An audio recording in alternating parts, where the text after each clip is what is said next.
Bom dia, irmãos. Feliz tarde a todos. Que bom que vocês estão aqui. Se eu estou feliz, imagina nosso Deus, né? Que bom.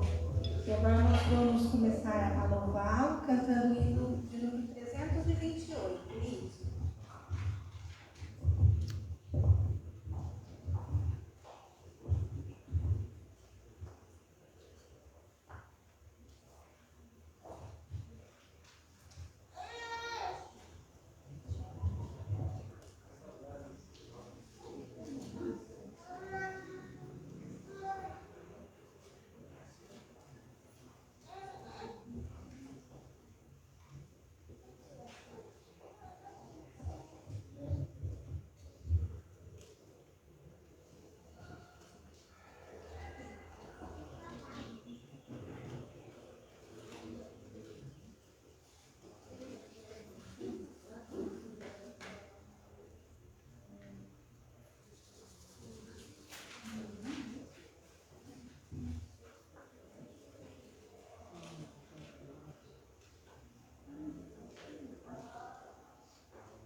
Não, só um minutinho, pessoal. Como a gente está ao vivo, né? Erros acontecem. Então, já vamos, tá?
encerrando, cantaremos agora também o hino de 192, Infinita Graça.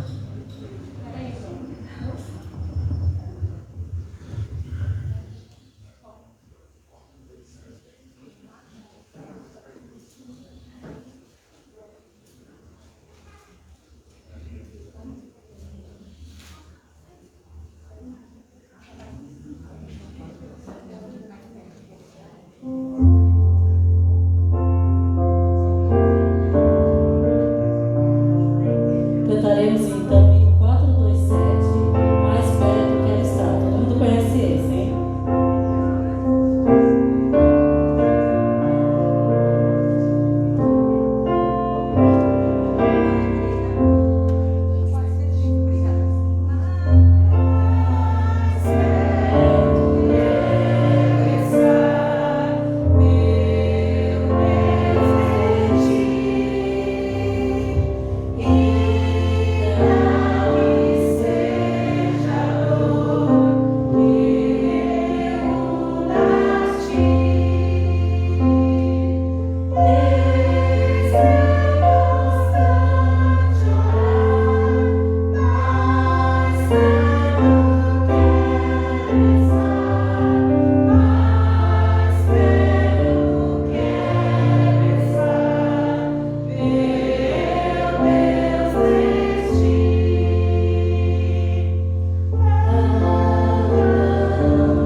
Dá para colocar o introito, Samuel?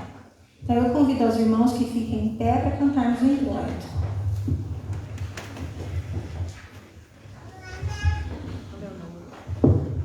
Esse não tem. Não, esse vai aparecer lá.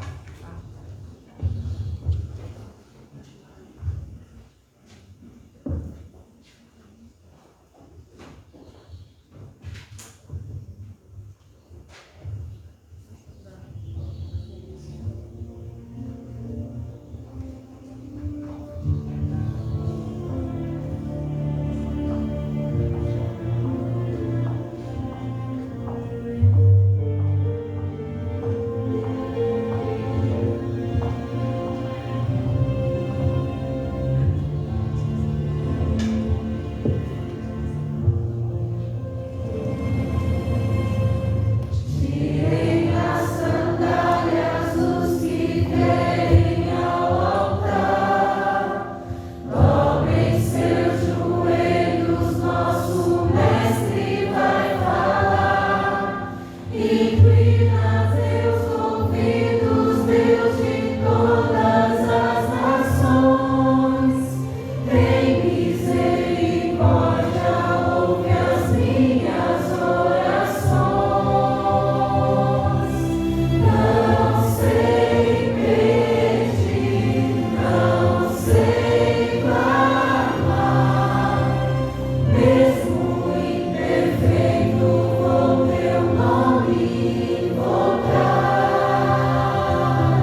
Vamos nos prostrar para a glória de Deus.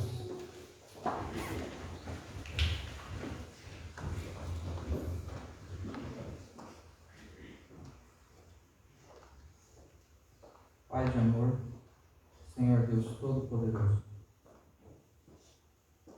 os teus filhos se prostram diante da tua presença e diante da tua grandeza e poder.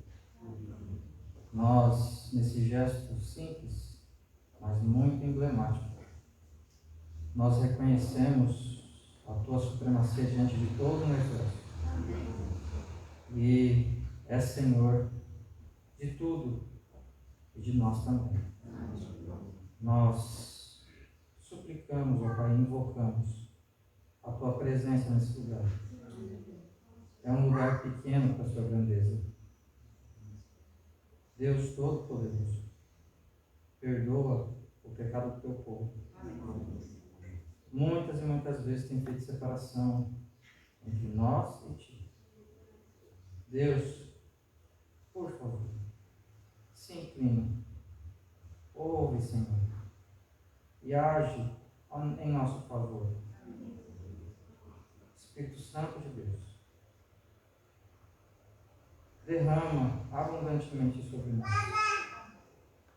Faze com que possamos derramar em cima de outros também. Uma vez cheios de ti, só salvação haverá. Senhor Deus, Espírito Santo, Jesus, nosso irmão, esse, o único digno de todo o universo, de interceder pelos nossos pecados. Nós pedimos encarecidamente, em nome de Cristo, que o Senhor venha em nosso favor, salva-nos desse mundo sombrio. E, Senhor, leva-nos diante do teu altar, do teu trono de graça. E uma vez dignos diante da sua presença, nos dê eternidade ao Pai com nós. Senhor, fala à tua igreja, tu mesmo, fala a nós. Fala através do seu servo. Nós precisamos de ti. Precisamos da sua intervenção na nossa vida. Se assim não for, certamente pereceremos. Todo-Poderoso, por favor, escuta e atende a nossa oração. Clamamos no doce nome de Jesus. Amém. Amém.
Ué, Edna, Romilson!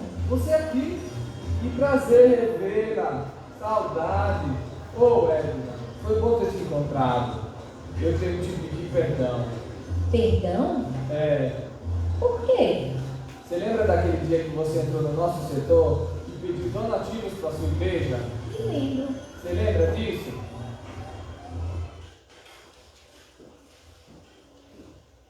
Oi, colegas! Eu estou aqui hoje não apenas como colega de trabalho aqui do banco, né, de vocês, mas para falar da minha igreja. Como vocês sabem, eu sou adventista do 7º dia e anualmente a minha igreja arrecada fundos para um projeto, para a ADA. E nesse projeto a gente ajuda as pessoas necessitadas, onde a gente arrecada dinheiro e donativos para ajudar essas pessoas e outros projetos sociais. Então eu vou deixar um folheto com cada um de vocês e vou falar individualmente sobre o projeto, pode ser?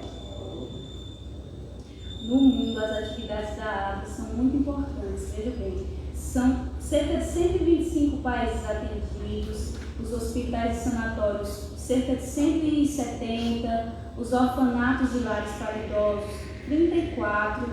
Ela é uma agência de caráter humanitário, não governamental.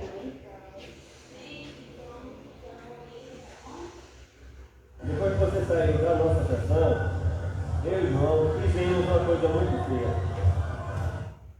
Vocês acreditam nessa história? Como é que pode uma pessoa tão inteligente como a Edna cair no conto do vigário como esse? Eu dei porque é nossa colega, mas o que tem de igreja querendo arrecadar dinheiro, isso vai ter do bolso dos pastores. Vocês acham realmente que esse dinheiro vai servir para as crianças e para quem necessita? Eu não consigo ver como vocês estão vendo. Ela mostrou tudo, números, projetos, o que aconteceu este ano. E agora, não tem como duvidar. É uma igreja muito séria, porque assim, não estaria assim tão claro. Depois que você foi transferida para Recife, eu e o João fomos transferidos para Bom Jesus da Lapa. E lá aconteceu uma grande tragédia. João, como é que pode acontecer um negócio desse com a gente? Tanta água nessa casa. Olha para isso, vai ter um dilúvio, rapaz. Calamidade é essa? Tanta água, choveu tanto, a água está no teto da minha casa. Acabei de deixar minha esposa e meu filho, rapaz, no abrigo. Voltei para tentar recuperar alguma coisa, mas não tem soluções, olha para aquilo. E aquela lancha ali, o nome é aquele? Abra? Aquela igreja adventista, rapaz. Agora que eu lembrei mesmo, ela falou isso sobre a gente naquela época que a gente estava no banco. E a gente não acreditou, achou. Rapaz, que incrível, rapaz, as pessoas fazerem um negócio desse. Vamos lá. Vamos lá.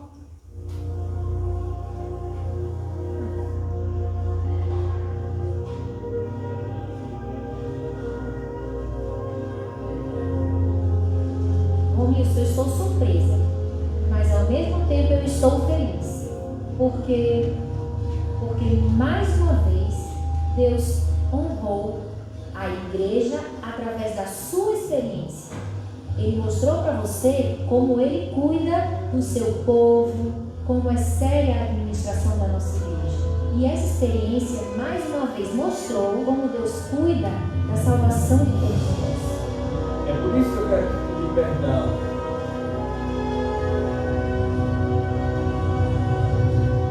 Hoje, depois de muitos anos, eu estou contando essa história para vocês. Eu já estou aposentada, mas continuo apoiando o trabalho da Agra e todos os projetos da igreja, em qualquer situação. E agora eu os convido para este momento especial de adoração através dos dízimos e das ofertas. Que Deus os abençoe.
Feliz sábado, irmãos. Deus abençoe a todos. Agora, em atitude de reverência, vamos dirigir uma palavra de oração ao nosso Deus. Querido Pai, obrigado, Senhor, pelo privilégio de estarmos na Tua casa de oração. Nós te agradecemos e pedimos também que o Senhor abençoe todos os ofertantes, todos os dizimistas desta manhã. Amém. Que o Senhor continue colocando no coração deles o desejo de te adorar através das ofertas e de serem fiéis, Senhor, devolvendo o santo dízimo. Amém. Fica com todos nós, Senhor, neste dia maravilhoso que é teu santo sábado. Essas bênçãos nós pedimos e já te agradecemos no nome de Jesus. Amém. Amém.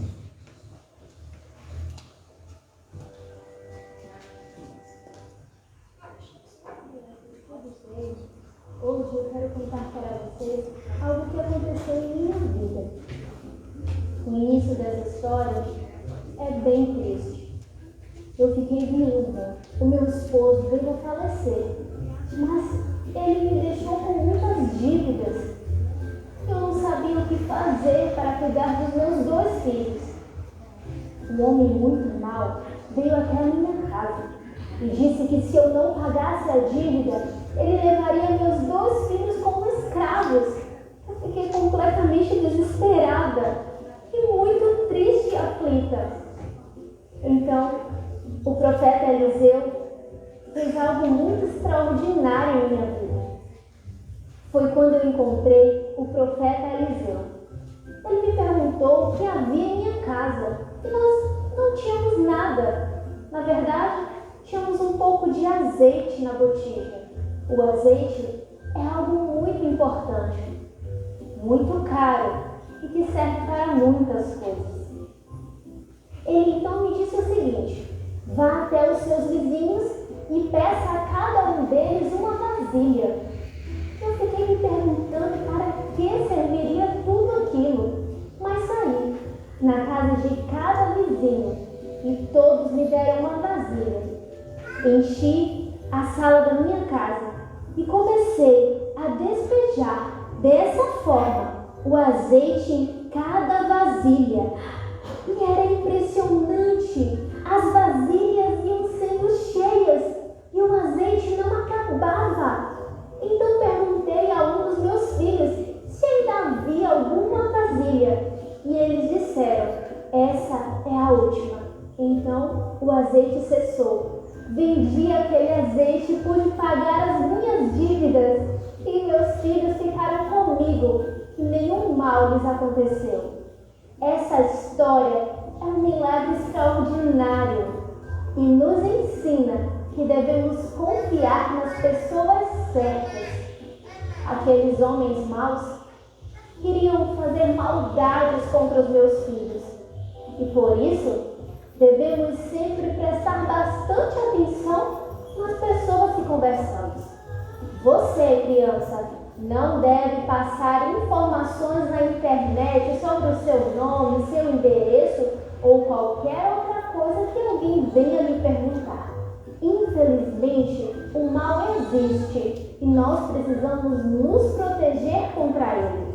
Por isso, confie nas pessoas certas e se alguém quiser lhe fazer mal, conte para um adulto que você confia. E lembre-se sempre, Deus coloca anjos especiais para estar ao seu lado e lhe proteger de todos os perigos. A Bíblia nos traz um recadinho muito especial. Ele está escrito em Salmos 34, verso 7. O anjo do Senhor fica em volta daqueles que o temem e o protege do perigo. Eu desejo confiar nas pessoas certas e confiar primeiramente em Deus. E você? Vamos orar pedindo a Deus que nos proteja e coloque sempre ao nosso lado pessoas especiais que podemos confiar? Bondoso Deus, cuide de cada criança, nos ajude a confiarmos nas pessoas certas, nos proteja, em nome de Jesus. Amém.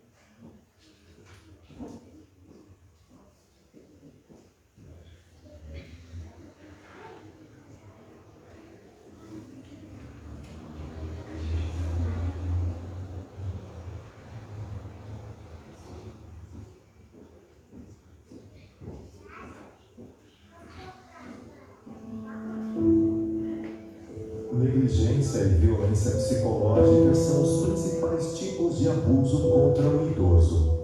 O mais triste é que muitos deles são dependentes dos seus agressores.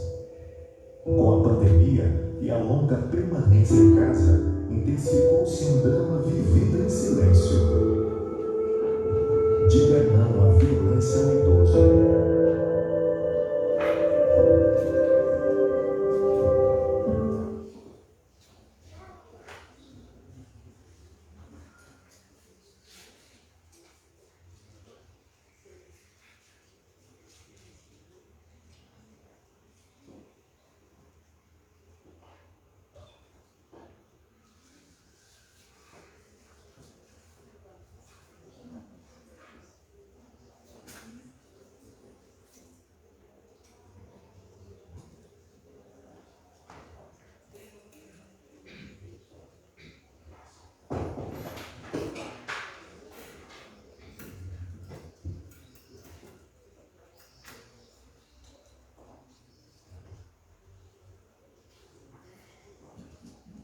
Bom dia a todos. Mesmo com a máscara, vocês conseguem me ouvir? Então, a gente tem que se proteger, não é? Embora eu já tenha tomado as 2 doses da vacina, eu estou tentando me proteger para continuar sendo útil. Eu aprendi na vida que a gente só é muito útil quando tem saúde. E quando fica doente, começa a dar trabalho para os outros, né? Um prazer estar com vocês, viu? Uma alegria. É a 2ª vez que eu estou pregando, viu, meus amigos queridos? Presencialmente, depois que a pandemia começou. Sábado passado eu preguei em Mogi Guaçu e hoje estou aqui em Mogi, na Igreja Central.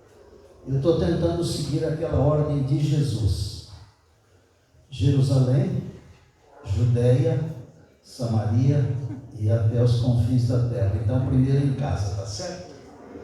Mandar um beijo para minha namorada, que está deitadinha lá com dor nas costas, me assistindo e adorando a Deus. Beijo, Marinha. Quero falar com vocês hoje, gente. Eu gostei muito da oração que você fez, viu, irmão? Não sei o seu nome, mas uma oração humilde, sincera, de fé. Louvado seja Deus, viu? Eu quero falar sobre fidelidade. Não é sobre dízimos e ofertas, viu? Não é sobre mordomia. Porque quando fala em mordomia, as pessoas começam a fugir, não é? E se falar em dinheiro, então a fuga é muito mais rápida, não é? Fidelidade vai muito além dos nossos bens. E eu quero falar um pouquinho sobre as recompensas da fidelidade. Então eu queria, neste momento, pedir a você, por favor, que como é um tema bastante delicado, porque nós temos um problema como seres humanos, o mesmo problema que Paulo tinha. Quando a gente lê Romanos 7, a gente descobre que Paulo dizia assim: o bem que eu quero fazer, eu não faço, mas o mal que eu quero fazer, esse eu faço. Diz assim: coitado de mim, né? Miserável homem sou eu. Então, ser fiel não é uma coisa fácil. Por isso eu peço que você incline a cabeça por um instante só. Senhor, pedimos que o Espírito Santo de Deus toque agora nossa mente e nosso coração, fazendo-nos fiéis e leais, e que sejamos fiéis até o final, até o dia quando muito em breve Jesus virá aqui para nos buscar, e então iremos com Ele para o lar. Abençoe esta igreja e de um modo muito carinhoso as pessoas que estão nos acompanhando agora pelas mídias sociais. Oramos em Jesus. Amém. Eu vou ler um verso, amados, que está aqui em Apocalipse, o capítulo 2 do livro de Apocalipse, é o último livro da Bíblia, como vocês sabem. Eu vou ler um pedacinho do verso 10, um pedacinho só. O Apocalipse começa falando das 7 igrejas. As 7 igrejas que estavam na Ásia naquele tempo. Hoje estas 7 igrejas estão na Turquia, porque são os mesmos locais, mas naquele tempo chamava-se Ásia e hoje chama-se Turquia. E Turquia é um país interessante porque ele tem um pedaço na Europa e um pedaço do outro lado, né? Mas eu tive a alegria e o privilégio de visitar esses locais dessas igrejas. E para a segunda igreja, que é a igreja de Esmirna, Éfeso, Esmirna, Pérgamo, Tiatira, Sardes, Filadélfia, Laodiceia, certo? Para a igreja de Esmirna, o Senhor Jesus falou assim, no finalzinho do verso 10: ser fiel até a morte, e dar-te-ei a coroa da vida. Ser fiel até a morte, e dar-te-ei a coroa da vida. Vou explicar para vocês esse até a morte, porque às vezes os cristãos pensam que o Senhor quer que morramos por Ele. Pode até pensar nisso, mas é melhor pensar que o Senhor quer que vivamos por Ele. Porque um morto dificilmente pode ser uma luz, dificilmente pode ser o sal, mas quem está vivendo por Jesus, andando, indo e vindo, tem muito mais facilidade de ser a luz do mundo, de ser o sal da terra, de ser o bom perfume de Cristo. Então, esse ser fiel até a morte quer dizer o seguinte: ser fiel a vida toda, ok? Ser fiel a vida toda. Agora, gente, embora não seja fácil viver em fidelidade, ser fiel, é preciso entender o seguinte: nós só conseguimos viver um dia de cada vez. Eu tenho 65 anos. Eu não consigo viver todos os dias de 65 anos num dia só. É um dia só de cada vez. Então, por quanto tempo eu tenho que ser fiel? Eu tenho que ser fiel por 24 horas. Eu tenho que ser fiel no dia de hoje, que é o dia que eu estou vivo, que eu estou vivendo. Amanhã é um outro dia. E no amanhã eu serei fiel, porque o meu propósito é ser fiel no dia de hoje. E nós somos, Maria e eu somos casados há mais de 42 anos. E hoje, quando a gente fala isso para algumas pessoas, elas ficam assim, boquiabertas, né? Porque os casamentos não estão durando muito mais. Claro que a nossa geração é uma geração que foi ensinada que o casamento era para ser de verdade. Eu tenho pena das gerações de hoje, em razão de tantas desinformações que existem no planeta. A internet, que pode ser uma bênção, pode ser também uma maldição, não é? E as mídias sociais, elas vendem uma verdade que não é verdade. Enquanto a informação forma, a desinformação deforma. Então as crianças vão crescendo com outras ideias. E nós que somos cristãos, que somos família, porque cremos na criação, e na criação Deus ligou a criação com o casamento, com a família, quem estuda a Bíblia sabe disso. Nós vamos ensinar os nossos filhos, os nossos netos, a nossa herança, porque a nossa herança não são os bens que nós temos. A nossa herança representa a nossa família. Porque os bens que nós temos, nós não vamos levar para a eternidade. Mas a nossa família, pela graça e misericórdia de Deus, nós vamos levar para a eternidade. E a igreja de Deus diz o quê? Amém. Glória a Deus. Aleluia. Fidelidade. Então, a vida toda, fidelidade. Até o final, até a morte. E o que Jesus prometeu? Dar-te-ei a coroa da vida.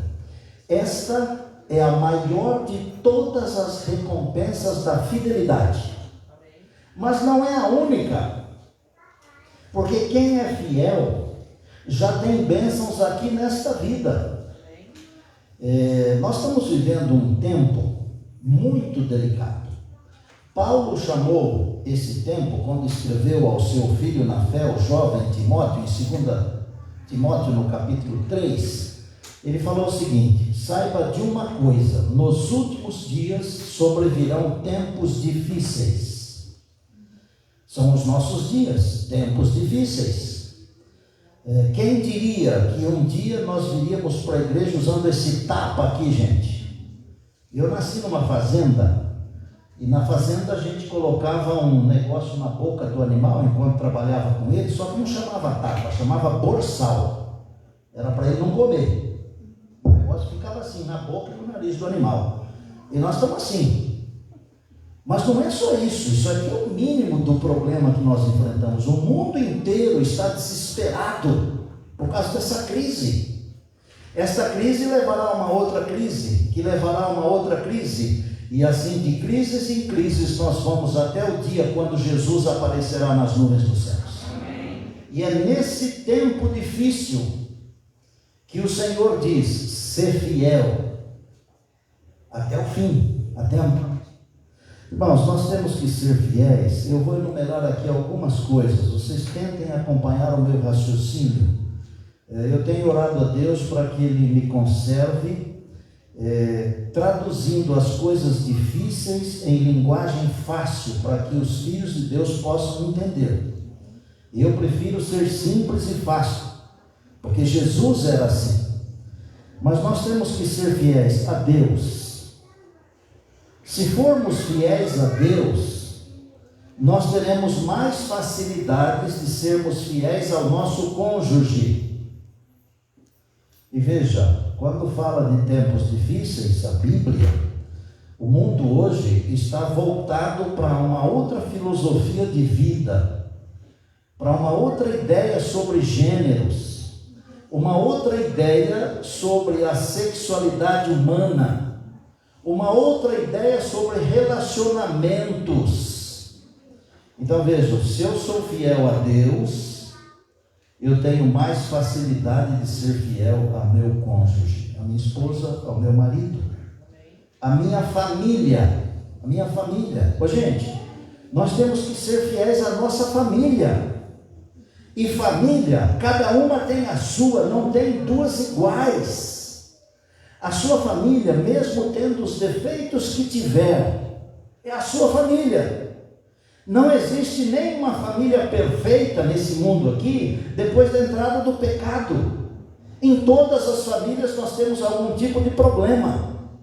Só que nós somos o mesmo sangue, a mesma carne. As coisas têm que terminar bem.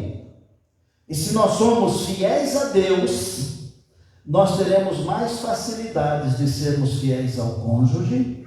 Segunda coisa, mais facilidade de sermos fiéis à nossa família. Nossa família não pode brigar, gente. E se brigar, antes de o sol se pôr, tem que corrigir. O Senhor nos orientou. E como igreja, olha, eu falei primeiro de fidelidade a Deus, certo? Depois eu falei ao cônjuge. Vocês estão seguindo? Posso tocar o barco assim? Tá bom? Depois eu falei sobre a nossa família. Agora eu vou falar sobre a igreja. Gente, a nossa igreja, ela tem as dificuldades todas. Não existe nenhuma igreja perfeita. Embora seja a menina dos olhos de Deus, nós temos dificuldades.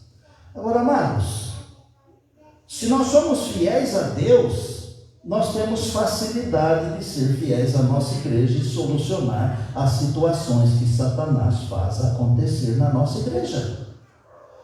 Então, está claro até aqui? Fidelidade a Deus, ao cônjuge, à família, à igreja. Fidelidade aos princípios que estão dentro da sua cabeça, do seu coração. Nós não podemos viver uma dicotomia, porque isso faz a gente ficar doente. Nós temos que ser leais àquilo que Deus colocou na nossa cabeça. E se nós somos fiéis a Deus, nós teremos facilidade em ser fiéis àquilo que Deus colocou na nossa cabeça. Nós podemos ser fiéis também ao nosso país. Nós não estamos aqui para discutir política. Deus não nos chamou para discutir política. Mas Ele mandou que a gente orasse pelos governantes. Lembra disso? Está na Bíblia. Nós não brigamos por políticas. Nem precisamos dizer se somos de direita ou de esquerda. Aliás, deveríamos pensar muito bem se Deus, se a Bíblia recomenda a gente ser de um lado ou do outro. E se ela recomenda, de que lado que ela recomenda. Mas eu disse que nós não estamos aqui para falar de política, mas é preciso pensar. Porque tem surgido alguns dentre nós que se dizem intelectuais, progressistas, e eles vivem inflamando pessoas. O sal da terra não foi escolhido para inflamar. A luz do mundo não foi chamada para criar dificuldade. Ela foi chamada para dirimir as trevas, acabar com as trevas. Se nós somos fiéis a Deus, nós podemos ser fiéis ao nosso cônjuge, à nossa família, à nossa igreja, ao nosso país. Mas em primeiro lugar, tem que começar do jeito certo. Normalmente, aquilo que não começa do jeito certo, não termina do jeito certo. Normalmente. Podem ver. Quase sempre um casamento que começa errado, quase sempre dá confusão em alguma parte do trajeto. Começando certo, nós temos um inimigo que já tenta atrapalhar. Imagine começando errado. O que é que o Senhor Jesus disse? Ser fiel até o final, até a morte, e dar-te-ei a coroa da vida. O que é fidelidade? Fidelidade é lealdade. Lealdade. Fidelidade é confiabilidade. Eu tenho que ser leal a Deus. Eu não posso ser desleal com Deus. Não posso. Por quê? Porque Deus é o meu Criador. Eu tenho que ser leal ao meu Criador. Eu dependo dele. Eu tenho que ser leal a Deus porque Deus é o meu Salvador.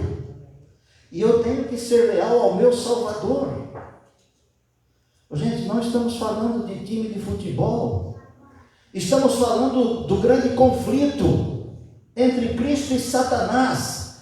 E se nós não estamos do lado do Senhor Jesus, nós podemos estar do lado do inimigo ou mesmo em cima do muro, mas dizem que o muro é do inimigo. A gente tem que ficar do lado de Cristo, do lado de Deus. Isso é fidelidade. Fidelidade aos princípios que essa igreja ensina. Que, aliás, estamos com a porteira aberta. As coisas do mundo entram na igreja numa boa. E eu não estou convidando ninguém a vir aqui à frente a criticar a igreja, não. Mas nós temos que viver uma vida de comunhão. Então, às vezes a gente quer copiar as coisas do mundo, quer ser igual os de lá de fora para ganhar os de fora. Quem disse que tem que ser igual aos de fora para ganhar os de fora? Se você fica igual a eles, que interesse eles terão de mudar de vida? A nossa vida tem que ser uma carta aberta. Nós temos que ser um cheio de vida para a vida. E eu louvo a Deus porque mesmo com todas as confusões religiosas que existem, as religiões que andam atrás do dinheiro, como falou no vídeo aqui, né? Quando a gente diz assim, olha, eu sou pastor da igreja adventista do 7º dia, muita gente diz assim, essa é uma igreja séria. Eu uso isso sempre. E todo dia eu estou falando para alguém que eu sou pastor da igreja adventista do 7º dia. E eu já sou jubilado. Mas o pastor que é de verdade, mesmo jubilado, ele continua pastor. Por isso que eu estou aqui pregando. E eu tenho prazer em falar que sou pastor da igreja adventista do 7º dia. Isso dá força.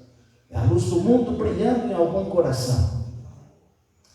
Bom, há alguma outra vantagem? Há alguma outra recompensa, além de todas essas que eu mencionei, em ser fiel a Deus, em ter essa fidelidade? Você já leu o Salmo 33 alguma vez? Quantos aqui já leram o Salmo 33? Acho que todos nós, né? Salmo 33, é um salmo bonito, é lindo. Ele tem duas coisas que me chamam a atenção sempre quando eu o leio. Uma delas é que ele diz nos versos 13 e 14 que Deus olha lá do céu e ele vê todo mundo. Eu não sei como é isso, porque as coisas de Deus elas são muito maiores do que as nossas, né?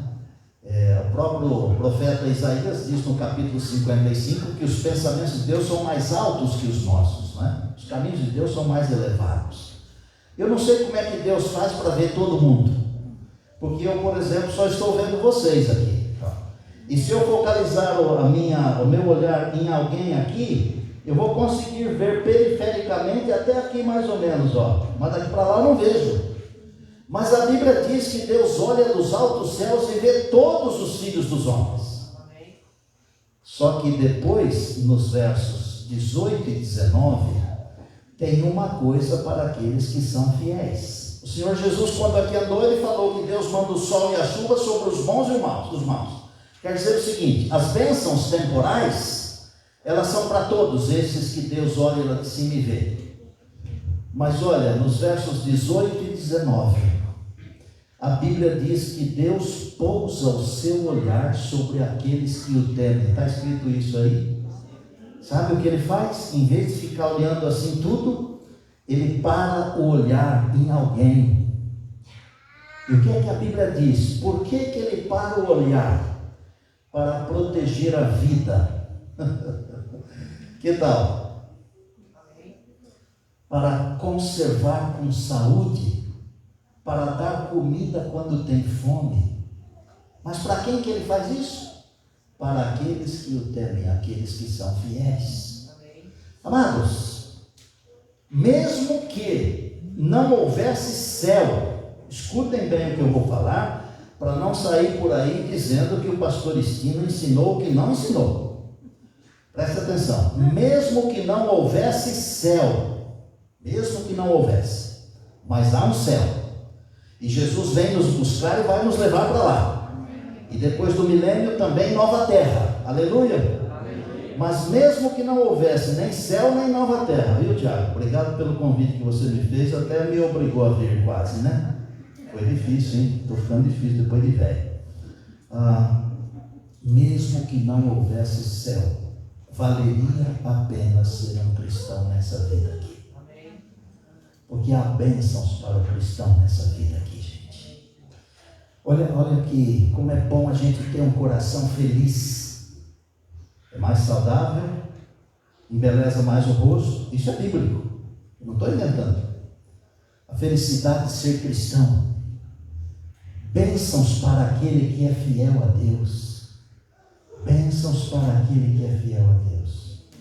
Eu pensei comigo aqui em terminar essa minha fala com vocês sobre fidelidade, contando uma história que está no meu mais novo livro, que é a minha biografia, repleta de milagres e conversões. Esse aqui, quando eu terminar, eu vou entregar para a irmã Maria, que queria me conhecer, então vai ganhar um presente, viu? Histórias de uma vida. Eu vou terminar aqui contando uma história de fidelidade. Eu nasci na fazenda, como eu falei agora há pouco. Além de ter nascido na fazenda, eu nasci na igreja. E esse não é o jargão para aquele que nasce num berço cristão. Eu nasci na igreja de verdade. Porque na casa onde eu nasci era também igreja. Fazíamos o culto e a escola sabatina. Escola sabatina e o culto na ordem, né? E morei na fazenda até os 10 anos de idade. Depois nos mudamos para a cidade, pertinho da fazenda, fiquei mais uns 5 anos, depois nos mudamos para a Americana, foi onde eu conheci a minha amada da vida inteira e da eternidade. Quando nos mudamos para a cidade, nós continuamos trabalhando na fazenda. E meu pai não era o dono da fazenda, ele era o administrador da fazenda. E nós tínhamos um pedaço de terra enorme que todos os anos nós plantávamos. E nesse ano que nós nos mudamos para a cidade, a gente ainda tinha as 3 vaquinhas de leite, que foi um pouquinho antes de mudar para a cidade, e nós tínhamos uma roça de arroz muito bonita. O arroz estava assim com mais ou menos uns 30 centímetros de altura, e era uma roça para produzir assim muitas sacas de arroz, mas muitas sacas, sabe? O pastor foi lá em casa, um pouquinho antes da gente mudar para a cidade, e falou com meu pai sobre a construção da igreja, e felizmente a construção da igreja era exatamente em frente da casa que meu pai comprou na cidade. Nós moramos 5 anos em frente à igreja. Depois eu me mudei para outra cidade. E meu pai prometeu, mostrou o arroz para o pastor, a roça, e prometeu não sei quantas sacas de arroz para construir a igreja, para ajudar. Só que aconteceu um negócio, naquele ano, na hora do embuchamento, que é quando lá dentro do caule forma-se o cacho de arroz, não choveu. E os cachos saíram todos esbranquiçados assim, e não tinha grão dentro. Não deu nada. E o que meu pai fez?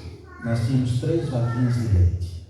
Uma delas era a mochinha, dócil, não tinha chifre. A gente até dava banho nela, parecia um cão assim, né? E meu pai vendeu essa vaquinha para dar o que ele tinha prometido. Ninguém entendeu nada lá em casa, sabe? Ninguém entendeu nada. Meu irmão mais velho até perguntou para o meu pai: papai, o senhor prometeu dar a oferta com base na colheita. O senhor não colheu. Se não colhe, não tem oferta. Isso é o que nós ensinamos hoje, não é? Porque a oferta é baseada naquilo que Deus nos dá. A gente não dá oferta para receber. A gente dá oferta porque recebeu. E meu pai falou uma frase assim muito importante que eu gravei. Ele falou assim: filho, as pessoas comuns vivem no mesmo nível dos problemas, as pessoas especiais vivem acima e além. Bom, gravei isso aí, falei, um dia eu vou pôr no meu livro isso aí. Se eu escrever um livro um dia, eu vou escrever essa frase do meu pai. Passou aquele momento de colheita que não houve, meu pai plantou de novo a mesma roça de arroz, mesma quantidade, só que nesse novo plantio, na hora certa, choveu. Os cachos eram, sem brincadeira, gente, desse tamanho assim, ó. Mas deu tanto arroz, mas tanto arroz, que todo mundo veio ver o que estava acontecendo. Eu me lembro de ver assim aquela roça linda, amarelando assim, o arroz amadurecendo, e os cachos dobrando assim, tanto peso. E meu pai falou assim: vou ter que contratar uma colheitadeira, porque nós não vamos dar conta, é muito arroz, né? E me lembro que meu pai contratou uma colheitadeira de um senhor chamado Inácio Centena. Vou falar o nome para vocês entenderem da realidade, né? Porque ninguém sabe quem é Inácio Centena hoje. Ele tinha uma colheitadeira novinha, não sei se era New Holland ou se era John Deere, mas era uma verde e amarela, uma coisa linda assim, sabe? Essa cor é da John Deere. E aquela colheitadeira ia passando assim, e os sacos de arroz iam caindo no chão, mas um saco atrás do outro. E aí vinha um trator com uma carreta, e o pessoal ia jogando aqueles sacos em cima da carreta. E vou dizer para vocês o seguinte: naquele ano, deu 3 vezes o que seria uma grande colheita. 3 vezes o que seria uma grande colheita. Deu para aquele ano, deu para o ano anterior, que não tinha dado nada, e deu para o ano seguinte. Aí meu pai comprou de volta a mochinha. Eu me lembro que eu fui buscá-la. E meu pai sabia o que era fidelidade. Ele nos ensinou isso. Isso não quer dizer que a minha família nunca passou por dificuldades. Nós somos 9 irmãos, 7 homens e 2 mulheres. E numa família grande sempre há alguma dificuldade, vocês sabem disso, né? Por exemplo, agora mesmo nós temos uma irmã que ela tem uma enfermidade, Alzheimer. Ela está há quase 10 anos sendo alimentada por sonda. É um vegetal que não abre os olhos. Jesus falou, né? No mundo tereis aflições. Mas a fidelidade do meu pai está aqui dentro, ó. Se você for fiel, você que é adulto, os seus filhos vão aprender isso. Porque tem umas coisas que a gente não ensina com palavras, a gente ensina com exemplo.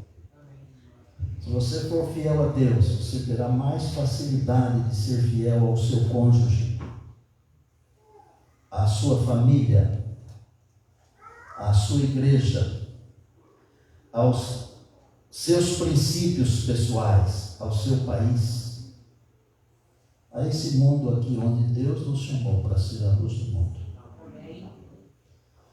Eu vou terminar perguntando o seguinte: você reconhece que em você mesmo você não tem a capacidade suficiente para ser esse homem fiel, essa mulher fiel? Peraí. Se você reconhece, você gostaria de pedir que Deus desse uma porção especial do seu espírito para você ser fiel para que Jesus, no final de tudo, ele cumpra o que ele prometeu aqui: eu te darei a coroa da vida. Que é claro que as bênçãos desta vida são importantes, mas nada se compara à bênção da vida eterna, meus amados irmãos. E se você quer pedir isso para Deus agora, eu vou pedir para você se levantar. Porque eu me sinto assim, incapaz, como Paulo se sentia. Mas eu sei que Deus pode nos abençoar e nos tornar fiéis e leais até o fim. E vai chegar um dia, e não está muito longe, é que nós teremos que provar a nossa fidelidade diante do mundo. Eu não sei como será, eu não sei. Mas eu sei de uma coisa, que a Bíblia diz em Apocalipse 14:12, aqui estão os que guardam os mandamentos de Deus, os que perseveram e os que têm a fé e fidelidade. Feche os olhos. Senhor, estamos encerrando neste momento este culto de adoração. Amém. Nós reconhecemos que em nós mesmos nós não temos a capacidade para viver essa vida de fidelidade. Mas nós estamos aqui, humildemente, aos teus pés, implorando que o Senhor nos batize com o Espírito Santo. Amém. Que o Senhor nos faça fiéis, que o Senhor nos faça leais, e que no final de tudo, nossa família, nossa igreja, nós tenhamos a alegria de ver concretizada essa promessa do Senhor Jesus. Amém. E então recebermos a coroa da vida eterna. Amém. Fazer um pedido para o Senhor, Pai. Deve haver aqui no meio, ou nos assistindo, alguma pessoa que está aflita por alguma situação.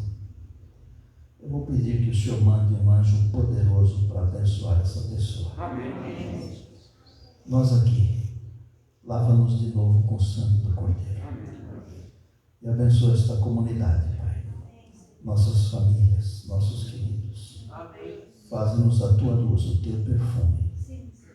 Em nome e por amor de Cristo. Amém, amém e amém. Amém, Senhor.